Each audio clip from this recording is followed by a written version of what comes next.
Hello students, my self Poonam Kumawat और इस lecture में हम देखेंगे टीथ के बारे में। ओरल कैविटी हम लोगों ने स्टार्ट कर रखी थी जिसमें पैलेट और टंग हम पढ़ चुके हैं प्रीवियस लेक्चर्स के अंदर, और इस लेक्चर में हम डिस्कशन करेंगे टीथ। तो टीथ का अगर ओरिजिन की बात करें तो टीथ का जो ओरिजिन है, ओरिजिन ऑफ टीथ, तो आंसर आता है एक्टो मीजोडर्मल ओरिजिन रहता है। यानी कि टीथ के ओरिजिन में कुछ टीथ का ऐसा पार्ट होगा जिसका ओरिजिन एक्टोडर्म होगा और कुछ टीथ का ऐसा पार्ट होगा जिसका मीजोडर्म रहता है, तो इसीलिए इसको एक्टो मीजोडर्मल बोला जाता है। अब हम देखेंगे टीथ की स्ट्रक्चर कि जो टीथ है उसकी स्ट्रक्चर कैसी होती है। तो स्ट्रक्चर ऑफ टीथ, ठीक है। स्ट्रक्चर की अगर हम बात करें टीथ के, तो टीथ जो है वो 3 पार्ट में डिफ्रेंशिएटेड होता है। यानी कि टीथ आर डिफ्रेंशिएटेड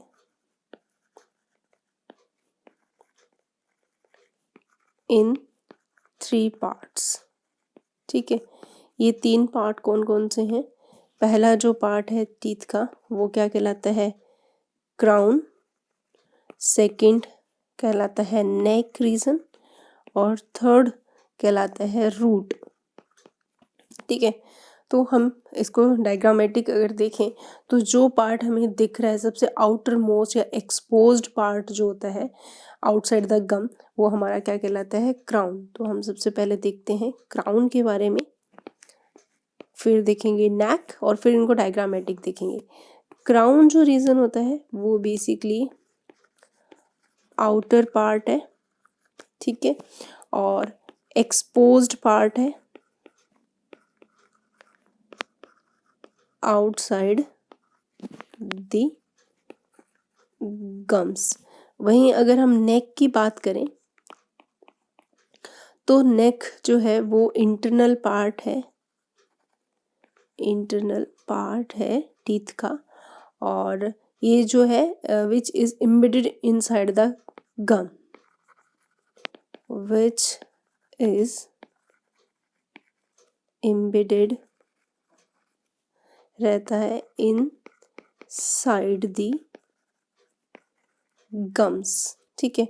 और वहीं अगर रूट की बात करें हम लोग, तो रूट जो है वो एक इंसर्टेड पार्ट होता है, सबसे इंटरनल पार्ट जो कि जॉ बोन के अंदर फिक्स रहता है, ठीक है। तो रूट जो पार्ट होता है ये इंसर्टेड रहता है, इंसर्टेड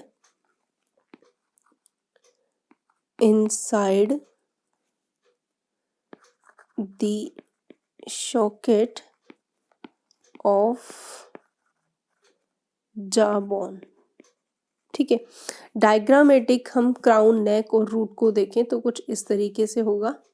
तो इस डायग्राम में आपको क्लियरली अपीयरेंस हो रहा है क्राउन, नेक और रूट पार्ट, यानी कि ये फर्स्ट, सेकंड और ये है थर्ड पार्ट, ठीक है। वहीं अगर हम इंटरनल स्ट्रक्चर पे जाएं तो जो क्राउन पार्ट है ये सबसे हार्डेस्ट सब्सटेंस हमारी बॉडी का इनेमल से बना होता है, ठीक है। तो अगर हम टीथ का एक सेक्शन कट करें तो हमें कुछ इस तरीके से देखने को मिलेगा। सबसे हार्डेस्ट सब्सटेंस रहता है इनेमल। इनेमल जो है हमारी बॉडी का सबसे हार्ड सब्सटेंस है, इतना हार्ड है कि ये बोन से भी ज़्यादा हार्ड सब्सटेंस है, ठीक है। तो अगर टीथ की लेयरिंग की बात करें तो सबसे पहले जो लेयर आती है क्राउन सेगमेंट जो है बेसिकली इनेमल से ही कवर्ड रहता है। हार्डेस्ट मटेरियल है ये एनिमल किंगडम के अंदर सबसे ज़्यादा अगर पूछा जाए। उसके बाद सेकंड लेयर जो रहती है वो है डेंटाइन लेयर, जो कि येलो कलर में दिख रही है, और जो डेंटाइन लेयर है वो सराउंड करती है एक कैविटी को जिसको हम बोलते हैं पल्प कैविटी, ठीक है। तो ये तीनों पार्ट आपको बहुत क्लियरली दिख रहे हैं इस इमेज में। इनेमल है, डेंटाइन है और पल्प कैविटी है। और पल्प कैविटी के अंदर आपको बहुत सारी ब्लड वेसल्स, नर्व फाइबर्स देखने को मिलते हैं। कनेक्टिव टिश्यूज बेसिकली हमें यहाँ पे जितने भी है वो पल्प कैविटी में देखने को मिलते हैं। उसके बाद गम्स रीजन आता है, जिंजिवा रीजन, जहाँ पे आपको नेक रीजन जो है बेसिकली अगर देखिए नेक रीजन यहीं पे होगा, गम का वो पार्ट गम्स का जहाँ पे टीथ अंदर की तरफ रूट रहते हैं। बाकी का ये जो सेगमेंट है ये वाला, ये जो है वो बोन है बेसिकली। ये कौन सी बोन है? जा बोन है। ठीक है, तो जा बोन और जो रूट है और ये जो पार्ट है वो क्या है? रूट। तो आप यहाँ पे देखोगे कि जो रूट और जो बोन के बीच में जो सब्सटेंस होता है जिसे कि उस बोन के सॉकेट में टूथ की जो रूट है फिक्स रहती है with the help of cement, यानी कि यहाँ पे कुछ स्पेसिफिक सेल्स होती हैं और वो सेल्स कुछ ऐसा सब्सटेंस रिलीज करती है जिससे कि जो टीथ की जो रूट है वो जा बोन के साथ फिक्स रहे। ठीक है, उसके सॉकेट के अंदर, जा बोन की सॉकेट में वो फिक्स रहती है। इसके अलावा जा बोन के अंदर ऐसे नर्व फाइबर और ब्लड वेसल जो है वो टीथ के रूट से पल्प कैविटी तक जाते हैं। तो यहाँ पे एक स्पेशल एपरेचर प्रेजेंट होता है जिसको हम बोलते हैं फोरामेन। ठीक है, एपिकल फोरामेन, इसको क्या बोला जाता है? Apical foramen. ठीक है, ये वो पोर रहता है या फिर ओपन रूट रहती है जहाँ से ब्लड वेसल्स और नर्व फाइबर जाते हैं। किसके थ्रू? रूट कैनाल के थ्रू। ये एक पतली सी कैनाल बनी रहती है जो रूट से होते हुए पल्प कैविटी में आके खुलती है। तो जितने भी ब्लड वेसल्स है वो यहाँ से बेसिकली रूट कैनाल से पल्प कैविटी में जाती है। और यहाँ पे पल्प कैविटी जो है वो बेसिकली उसके अंदर रूट जितने भी नर्व फाइबर है, ब्लड वेसल्स है, तो लिविंग पार्ट जो है वो पल्प कैविटी है। तो टीथ की ग्रोथ के लिए, उसके सर्वाइवल के लिए पल्प कैविटी बहुत इंपॉर्टेंट रोल प्ले करती है। जब बच्चा छोटा होता है तो उस टाइम पे ये एपिकल फोरामेन जो रहता है वो ओपन रहता है, तो नर्व और जो ब्लड वेसल्स है यहाँ से लगातार कनेक्टेड रहता है। तो इस टीथ का प्रॉपर डेवलपमेंट या ग्रोथ हमें देखने को मिलती है। लेकिन जैसे अडल्ट में कन्वर्ट हो जाता है तो ये एपिकल फोरामेन जो है वो क्लोज होता है, क्लोज हो जाएगा, जिससे कि पल्प कैविटी श्रिंक हो जाएगी और अब जो टीथ है उसका जो स्ट्रक्चर है उसके अंदर ग्रोथ नहीं हो पाती। तो एक फिक्स शेप या साइज जो है वो टीथ का अडल्ट स्टेज में आके बन जाता है। लेकिन बहुत सारे ऐसे एनिमल्स भी होते हैं जिनके अंदर ये लगातार ओपन रूटेड टीथ होती है उनके अंदर, तो लगातार जो उनका टीथ है वो ग्रो करता रहता है। रैबिट के अंदर हमें ये देखने को मिलता है। तो बेसिकली अगर हम स्ट्रक्चर की बात करें तो क्राउन, नेक और इनेमल हमें 3 पार्ट देखने को मिल रहे थे। और अगर हम इनकी स्पेसिफिक एनाटॉमी की बात करें तो एनाटॉमी में हमें जो क्राउन पार्ट है, अगर उसके अंदर बात करें टीथ का, जो क्राउन पार्ट है ऑफ द टूथ, ये किसका बना होता है? Made up of a very hard substance. ठीक है, जो कि बहुत शाइनी भी होता है, और वो कौन सा है? इनेमल। इनेमल, ठीक है, तो सबसे इम्पोर्टेंट पार्ट है हमारे पास इनेमल। तो हम लोग डिस्कशन करते हैं यहाँ पे इनेमल के बारे में। इनेमल वो लेयर है टीथ की जिसका ओरिजिन एक्टोडर्मल होता है। सबसे इम्पोर्टेंट क्वेश्चन यही है कि इनेमल लेयर का जो ओरिजिन है वो कैसा होता है? एक्टोडर्मल होता है। नेक्स्ट, इनेमल को बनाने के लिए जो स्पेशल सेल्स होती हैं वो कौन सी होती हैं? इनेमल जो है वो किससे सिक्रेटेड रहता है? सिक्रेटेड बाय स्पेशल सेल जिनको बोला जाता है एमाइलोब्लास्ट सेल्स। ठीक है, तो एक्टोडर्म की जो एमाइलोब्लास्ट सेल्स होती है वो इनेमल का फॉर्मेशन करती है।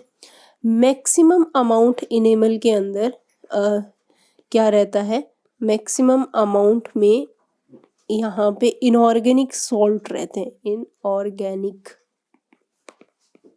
सॉल्ट रहते हैं। 96% हम मान के चलते हैं इनऑर्गेनिक सॉल्ट यहाँ पे देखने को मिलते हैं। और इनऑर्गेनिक सॉल्ट के अंदर अगर मेनली बात करें कि कौन कौन से इनऑर्गेनिक सॉल्ट है, तो यहाँ पे फॉस्फेट काफ़ी ज़्यादा अमाउंट में मिलेगा। इसके अलावा कार्बोनेट ऑफ कैल्शियम हुआ, मैग्नीशियम हुआ, सोडियम, पोटेशियम, इस तरीके से। और इनेमल के अंदर अगर वाटर की प्रेजेंस की बात करें तो 3% ऑफ वाटर जो है वो सबसे कम पानी हमारी बॉडी के अंदर इनेमल में ही पाया जाता है। ठीक है, इसके अलावा इनेमल के अंदर प्रोटीन भी प्रेजेंट होते हैं। एक तो केराटिन प्रोटीन और ओसिन प्रोटीन। ओसिन प्रोटीन जो है ना बेसिकली बोन में पाया जाने वाला प्रोटीन है, लेकिन इनका 1% रीजन ही प्रेजेंट रहता है। ओसिन प्रोटीन जो है बेसिकली हमें बोन के अंदर भी देखने को मिलता है, बोन के अंदर भी ये पाया जाता है, बोन प्रोटीन है बेसिकली ये।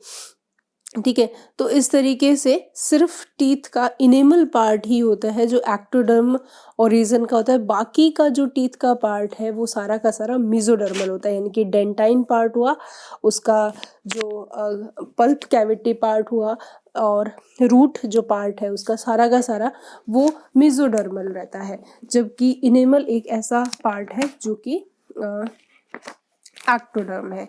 इसके अलावा अगर हम देखें सेकंड पार्ट हमें जो देखने को मिल रहा था वो था डेंटाइन। सेकंड इम्पोर्टेंट पार्ट वो है डेंटाइन। ठीक है, अगर हम डेंटाइन की बात करें तो डेंटाइन जो है वो मेन पार्ट है ऑफ टूथ। सबसे इम्पोर्टेंट पार्ट जो है वो टूथ है, टूथ का। और डेंटाइन पार्ट के अंदर अप्रोक्सीमेटली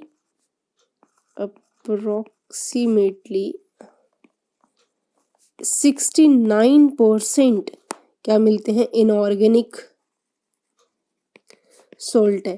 देखो ऐसा समझो कि इनेमल जो है ना वो बोन से भी ज़्यादा हार्ड होता है, और जो डेंटाइन पार्ट होता है वो बेसिकली इक्विवेलेंट होता है बोन की।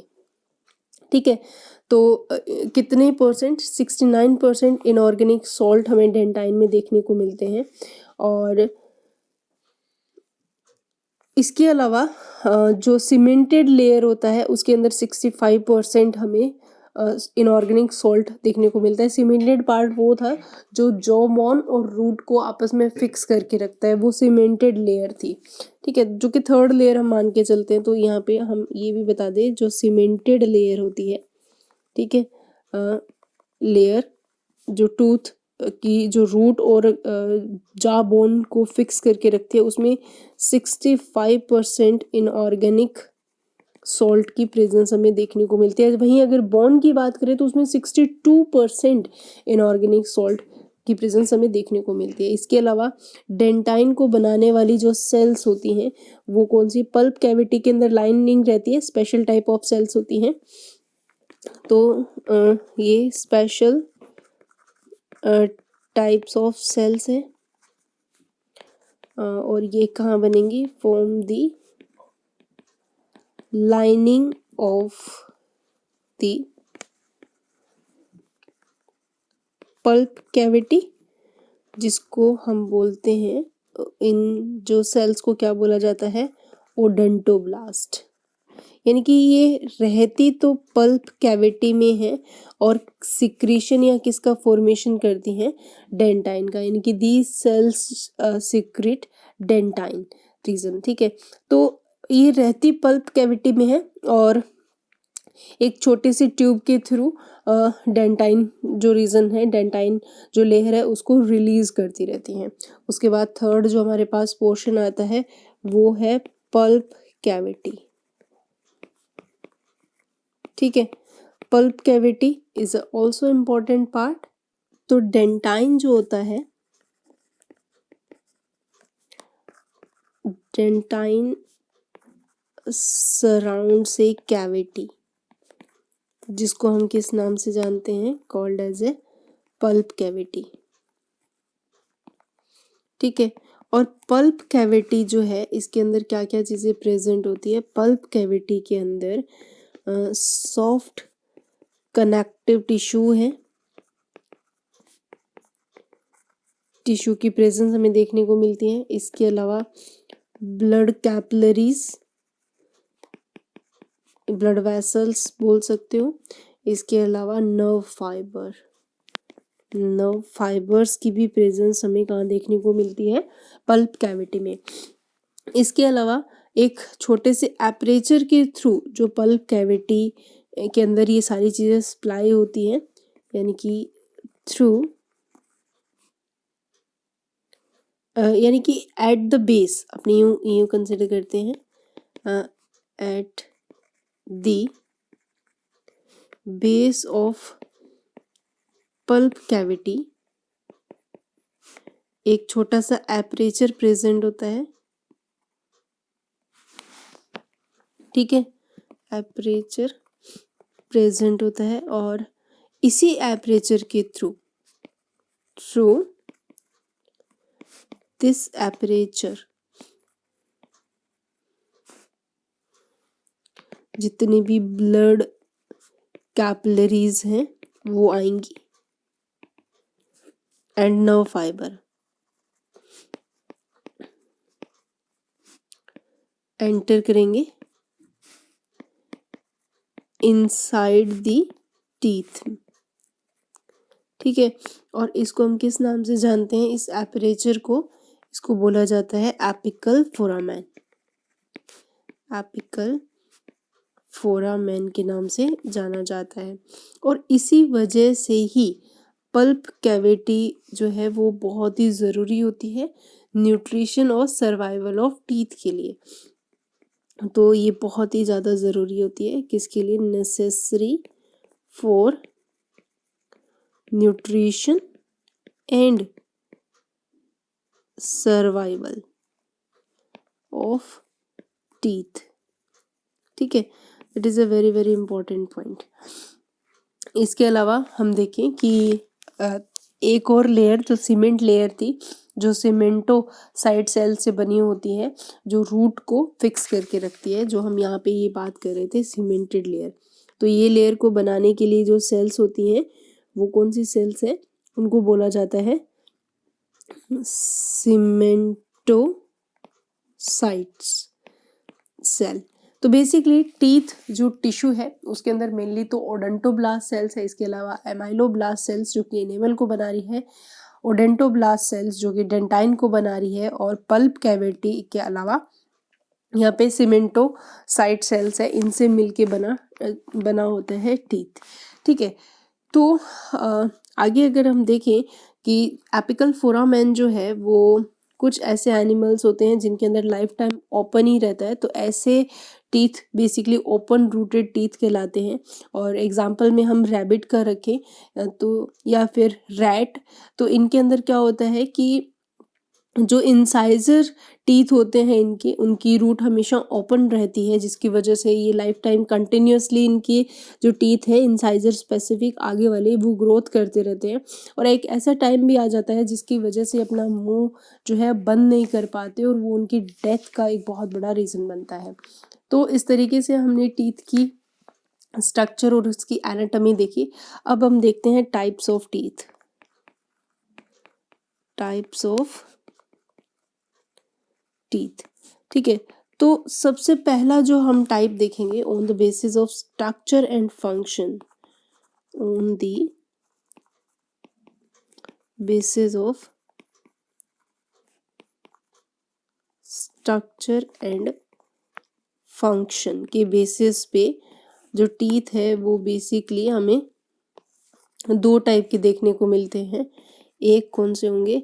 हेट्रोडंट, और एक होते हैं होमोडंट। हेट्रोडंट टीथ कौन से होते हैं?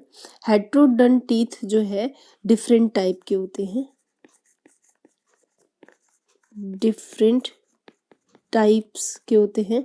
मेनली ये 4 टाइप के हमें देखने को मिलते हैं। जो पहला टीथ हमें देखने को मिलता है वो है इंसाइजर, सेकंड कैनाइन, थर्ड जो टीथ है वो रहता है प्रीमोलर, और फोर्थ जो टीथ है वो है मोलर्स।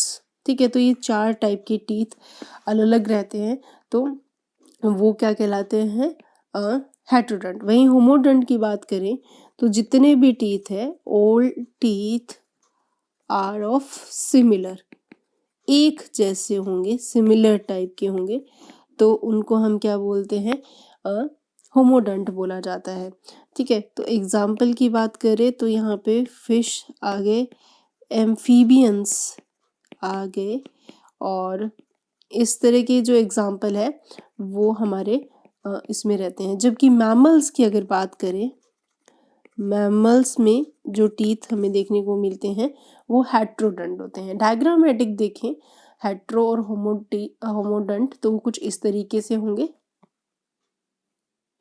तो आप इस डायग्राम में देख सकते हैं, होमोडंट का मतलब होता है सारे टीथ एक जैसे।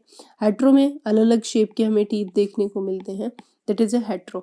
अगर हम स्पेसिफिक ह्यूमन टीथ की बात करें तो ह्यूमन में 4 टाइप के टीथ हमें देखने को मिलते हैं, इंसाइजर, कैनाइन, प्री मोलर और मोलर।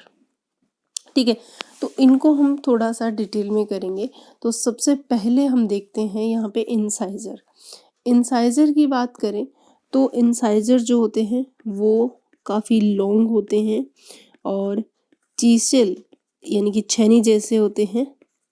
ठीक है, और इनका काम होता है बेसिकली खाने की नॉइंग करना, यानी कि बाइट करना। स्पेसिफिक बात करें तो बाइट के लिए रिस्पॉन्सिबल होती है, नॉइंग दी फूड।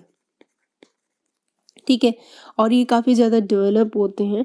जो कुतरने वाले यानी कि नॉइंग करने वाले जो एनिमल्स होते हैं, जैसे कि रैट हो गया, रैबिट हो गया, इनके अंदर ये काफ़ी डेवलप्ड होते हैं। ठीक है, इसके अलावा सबसे इम्पोर्टेंट क्वेश्चन जो हमारे पास आता है कि इंसाइजर का जो टस्क होते हैं, टस्क ऑफ एलिफेंट, एलिफेंट के जो हाथी के जो दांत होते हैं, टस्क ऑफ एलिफेंट जो है वो मॉडिफाइड फॉर्म होती है, मॉडिफिकेशन होते हैं of upper incisor. That is a very important question. ठीक है, तो जो अपर इंसाइजर होता है ये टस्क कहलाते हैं, और टस्क का जो मेन काम होता है वो प्रोटेक्टिंग के लिए होता है, प्रोटेक्ट करता है ये एनिमीज से, और एनिमीज पे अटैक करने के लिए, उनसे प्रोटेक्ट करने के लिए टस्क होते हैं। फीडिंग पर्पस नहीं होता टस्क का। That is a very very important point कि अपर इंसाइजर का जो मॉडिफाइड फॉर्म होता है टस्क ऑफ एलिफेंट, जो कि प्रोटेक्टिव नेचर के होते हैं, ना कि फीडिंग नेचर के होते हैं। ठीक है, और इसके अलावा हम लोग देखें नेक्स्ट कैनाइन की बात करें। कैनाइन जो हैं वो शार्प और पॉइंटेड होते हैं। ठीक है, और ये जो है वो खाने की बाइट मतलब उसको टीयरिंग और शेयरिंग के लिए रिस्पॉन्सिबल होते हैं। Tearing and sharing of food, यानी कि चीर फाड़ करने के लिए रिस्पॉन्सिबल होते हैं। और कैनाइन टीथ जो होते हैं वो मेनली डेवलप होते हैं carnivorous, are most develop in carnivorous animals के अंदर। ठीक है, क्योंकि हर्बीवोरस जो एनिमल होते हैं ना, इनके अंदर तो लगभग ये एब्सेंट ही रहते हैं, तो कैनाइन जो है वो एब्सेंट होंगे इन हर्बीवोरस, हर्बीवोरस एनिमल्स के अंदर। ठीक है, तो रैबिट जैसे हैं इनके पास कैनाइन नहीं होते और इनकी जगह जो खाली रहती है, और इसको डायस्मेटा बोला जाता है। ठीक है, तो उसके बाद हमारे पास आते हैं मोलर टीथ, प्री मोलर। तो प्री मोलर टीथ जो है इनका काम एक ही होता है, खाने को च्विंग करना एंड क्रशिंग करना, क्रशिंग ऑफ फूड के लिए ये रिस्पॉन्सिबल होते हैं। और ये जो है वो ट्रायंगुलर शेप के होते हैं। इस तरीके से इनका शेप अगर हम देखें तो ये ट्रायंगुलर शेप के होते हैं। वहीं मोलर की शेप की बात करें तो मोलर जो है वो चिक टीथ के नाम से जानते हैं इनको। एक तो चिक टीथ बोला जाता है और दूसरा ये भी इनका भी फंक्शन सेम है, च्युइंग और क्रशिंग ऑफ द फूड, लेकिन इनका शेप जो है वो रेक्टेंगुलर आता है। ठीक है, रेक्टेंगुलर होते हैं ये साइज में।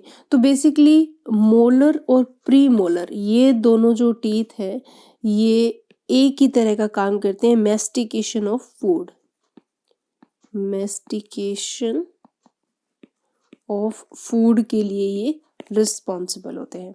ठीक है, मैमल्स के अंदर प्री मोलर और मोलर को छोड़ के, सिर्फ प्री मोलर और लास्ट मोलर को छोड़ के बाकी सारे टीथ जो है लाइफ में 2 बार अपीयरेंस में आते हैं। That is a very very important point कि in mammals except premolar and last molar, ठीक है, all type of teeth appear twice in a life। ठीक है, 2 बार ये आते हैं। एक तो मिल्की टीथ होते हैं, एक जितने मिल्की टीथ या टेम्परेरी बोल सकते हो, और एक परमानेंट टीथ होते हैं। ठीक है, तो इस तरीके से हम देखने को मिलते हैं।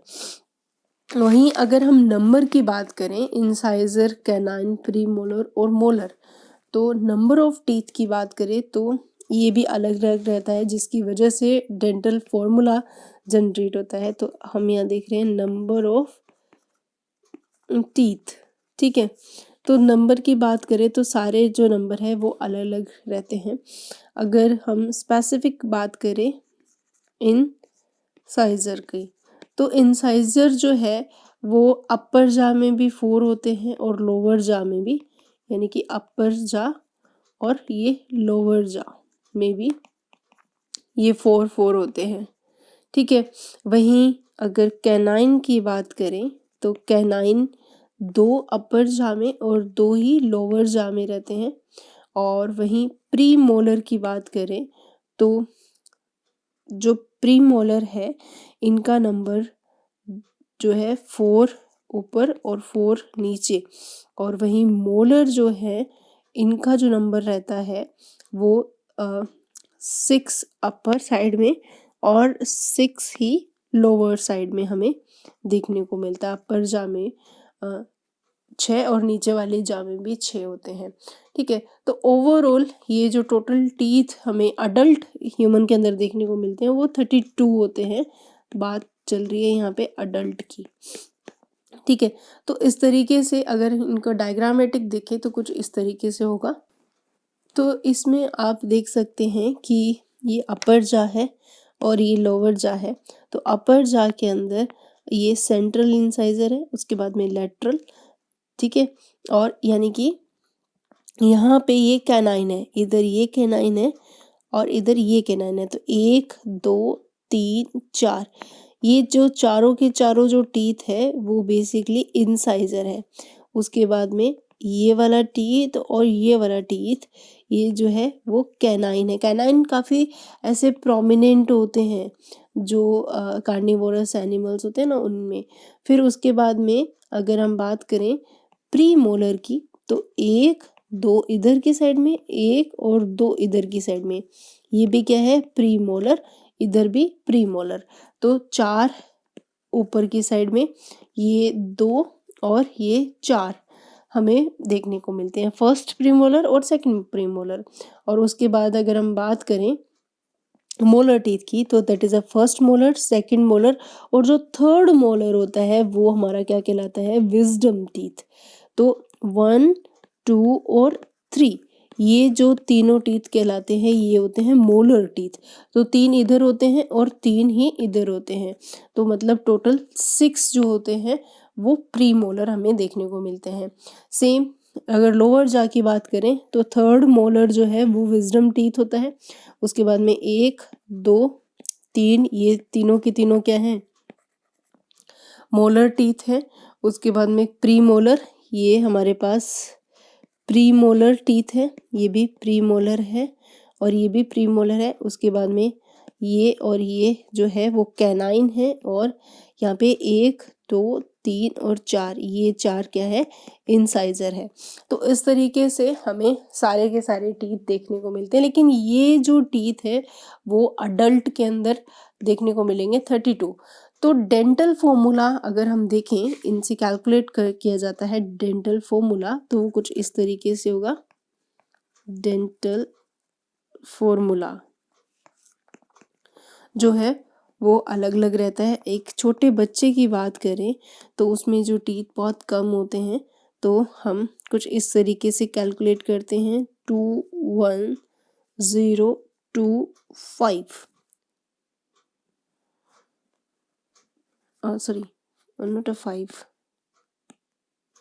ठीक है, अपॉन 2 1 0 2, यानी कि ये इंसाइजर, ये कैनाइन, प्री मोलर और मोलर इनटू करते हैं हम 2, ठीक है। तो इस तरीके से हमारे पास देखने को मिलता है रेशो, तो आ जाएगा। यानी कि अगर हम इनको कैलकुलेट करें तो हमारे पास 20 टीथ आते हैं, 10 ऊपर की जाम में और 10 नीचे की जाम में हमें टीथ देखने को मिलता है इन अ चाइल्ड, ठीक है। वहीं अगर हम अडल्ट ह्यूमन की बात करें, अडल्ट में जो रेशो है वो चेंज हो जाएगा, वो जो है 2 1 2 3 अपॉन 2 1 2 3। तो ये इंसाइजर, ये कैनाइन, प्री मोलर और ये मोलर, ठीक है। तो अगर हम इनको कैलकुलेट करें तो ये भी 8 और ये भी 8 डिवाइड बाई 2 करते हैं तो 16 अपर जामे और 16 लोअर जामे, तो टोटल 32 टीथ हमारे पास आते हैं, ठीक है। तो इस तरीके से ये अडल्ट के अंदर हमें रेशो देखने को मिलता है। वहीं अगर 70 ईयर ओल्ड का अगर बोल दिया जाए तो उसके पास विजडम टीथ नहीं आता है, तो फिर उसका जो फॉर्मूला है वो अलग हो जाएगा। यानी कि अगर 70 ईयर ओल्ड बच्चे की बात चल रही है तो टीथ का जो फॉर्मूला है वो चेंज हो जाएगा।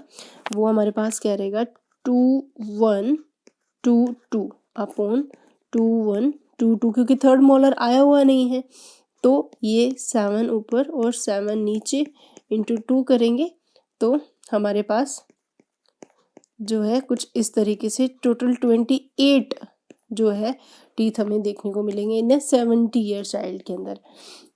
और लास्ट कभी कभी जो है रैबिट के अंदर पूछ लिया जाता है कि रैबिट का टीथ फॉर्मूला क्या है, तो रैबिट के जो टीथ फॉर्मूला आता है हमारे पास 2 0 3 3 अपॉन 1 0 2 3।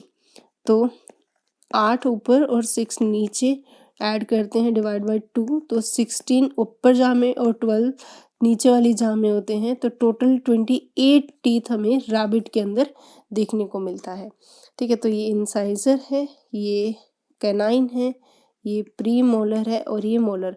तो ये 0 है क्योंकि रैबिट हर्बीवोरस है, तो कैनाइन यहाँ पे एब्सेंट रहता है। तो इस तरीके से ये थे नंबर ऑफ टीथ। उसके बाद में सेकंड टाइप की अगर हम बात करें, वो है on the basis of appearance, on the basis of appearance in life. Life में टीथ कितनी बार आते हैं इसके बेसिस पे जो टीथ है वो 2 टाइप के होंगे। एक तो होंगे मोनोफोडंट, ठीक है। मोनोफोडंट वो टीथ होते हैं जो लाइफ में एक ही बार आते हैं, appear only one time in life. Example की बात करें तो जैसे कि pre molar and last molar in human, ठीक है। उसके बाद हमारे पास सेकंड टीथ आते हैं डाइफोडंट, डाइफोडंट। तो डाइफोडंट का सीधा सा मतलब है ये टीथ होते हैं, ये अपीयर होते हैं ट्वाइस इन लाइफ में ये 2 बार आते हैं। कौन कौन से 2 बार? एक तो ये होते हैं मिल्की टीथ, और या फिर इनको हम टेम्परेरी भी बोल सकते हैं, या फिर इनको लैक्टियल टीथ भी बोल सकते हैं, या प्राइमरी टीथ भी बोल सकते हैं। और एक होते हैं परमानेंट टीथ। ठीक है, तो ये डाइफोडंट टीथ में कौन कौन से आते हैं? एग्जाम्पल की बात करें तो इंसाइजर, कैनाइन और मोलर, ये जो है वो डाइफोडंट रहते हैं इन ह्यूमन स्पेसिफिक बात करें। और थर्ड जो टीथ है हमारे पास वो रहता है पॉलीफोडंट। पॉलीफोडंट टीथ वो होते हैं जो लाइफ में कई बार अपीयर होते हैं, यानी कि appear more than twice in life. Example की बात करें जैसे कि फिश हो गया, एम्फीबियंस हो गए। ठीक है, इसके बाद जो नेक्स्ट बेसिस रहता है वो रहता है on the basis of position from जा। ठीक है, नेक्स्ट जो हमारे पास टाइप है टीथ का, on the basis of position from जा बोन पे इनकी जो पोजीशन है वो कैसी है उनकी बेसिस पे। पहले जो होते हैं वो है थीकोडंट। थीकोडंट का मतलब क्या होता है? थीकोडंट वो टीथ होते हैं जो कहाँ प्रेजेंट होते हैं? Present in bony socket of jaw. ठीक है, एग्जाम्पल ह्यूमन, क्रोकोडाइल। ठीक है, वहीं जो सेकंड हमारे पास आते हैं वो होते हैं प्लूरोडंट। प्लूरोडंट वो होते हैं जो कहाँ प्रेजेंट होते हैं? Present on the lateral side में प्रेजेंट होते हैं, लेटरल साइड ऑफ जाबोन। एग्जाम्पल की बात करें तो रेप्टाइल के अंदर जो है वो प्लूरोडंट रहते हैं। और थर्ड है हमारे पास एक्रोडंट। और एक्रोडंट टीथ कौन से होते हैं? ये कहाँ प्रेजेंट होते हैं? Present on the terminal, upper side में या एपिकल पार्ट पे प्रेजेंट होते हैं जाबोन के, ऑफ जाबोन। एग्जाम्पल फिश हो गया, एम्फीबियंस हो गए। ठीक है, तो इस तरीके से हमें डिफरेंट टाइप ऑफ टीथ जो है देखने को मिलते हैं। अगर इन सब में ह्यूमन की बात करें, इसको थीको, प्लूरो और एक्रोडंट को पहले डायग्रामेटिक देखते हैं तो ये कुछ इस तरीके से देखने को मिलते हैं। थीकोडंट देखो, ये क्या है? जाबोन है, और जाबोन के अंदर ऐसे ये एक बोनी सॉकेट रहती है। ठीक है, और उस सॉकेट के अंदर रूट ये है, इस रूट की हेल्प से ये यहाँ पे इम्बेडेड रहता है, तो थीकोडंट है। वहीं अगर हम प्लूरोडंट की बात करें तो ये ऐसे साइड में लैटरल साइड के अंदर ये दोनों क्या हम बना रहे हैं? जाबोन। ठीक है, वहीं एक्रोडंट आप देखोगे जस्ट जाबोन के अपर पार्ट पे या टर्मिनल पार्ट पे ये हमें देखने को मिलता है। ठीक है, इस तरीके से हमें टीथ देखने को मिलता है। वहीं हम लोग बात कर रहे थे कि ह्यूमन के अंदर अगर हम ह्यूमन टीथ की बात करें तो ह्यूमन टीथ जो है बेसिकली 3 टाइप के, मतलब 3 तरह की कैरेक्टरिस्टिक्स हमें ह्यूमन टीथ की देखने को मिलते हैं। कई बार क्वेश्चन आता है right the characteristics of human teeth.